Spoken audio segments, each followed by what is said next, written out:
முன்னாள் முதலமைச்சர் செல்வி ஜெயலலிதா அவர்கள் தமிழ்நாட்டு தலைமைச் செயலகத்தை கொடநாடுல வச்சு ஆட்சி செய்த போது தன்னுடைய படம் வர வேண்டும் என்பதற்காக 4 நாள் காத்திருந்து கைகட்டி கொடநாடு பங்களால் இல்ல கொடநாடு கேட்டுக்கு முன்னாடி நின்று கைகட்டி அம்மா மன்னிச்சிருங்கம்மான்னு யாசகம் பெற்றவர் தான் மரியாதைக்குரிய நடிகர் விஜய் அவர்கள்.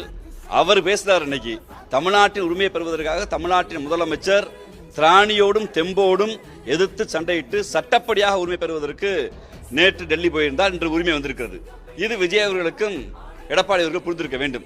நீங்க உங்க படத்துடைய படம் திரைக்கு வர வேண்டியதற்காக கொடநாடு குளிரில் 4 நாள் காத்திருந்து கேட்டுக்கு வெளியில செல்வி ஜெயலலிதா அவர்களிடம் உங்க சுயமரியாதை அடமான வச்சு, அதாவது நீங்க உச்சபட்ச நடிகர், மாற்ற வேண்டும் என்று சொல்லுகிற ஒரு நடிகர், மாற்றம்னு சமூக மாற்றத்தை ஏற்படுத்திய, சமூகத்தில் விளிம்புநிலை மக்களுக்கு அதிகாரம் கொடுத்த, தமிழ் மீது புரட்சி ஏற்படுத்தி தமிழர்களுக்கு ஒரு புத்துணர்ச்சியை கொடுத்த திராவிட முன்னேற்ற கழகத்தின் மீது புழுதிவாரி தூட்டிட்டு தன் தந்தையாரை கூட்டிட்டு போய் கொடநாடு கேட்டு வாசல்ல அந்த டீ எஸ்டேட் முன்னாடி ராத்திரி 9:30 மணிக்கு செல்வி ஜெயலலிதாவை சந்தித்த திராணியுள்ள விஜய் சொல்லியிருக்கிறார், நீங்க குடும்ப நலனுக்காகனு, இது தமிழ்நாட்டு நலனுக்காக, தமிழர் நலனுக்காக எங்களுடைய தலைவர் சென்றிருக்கிறார்.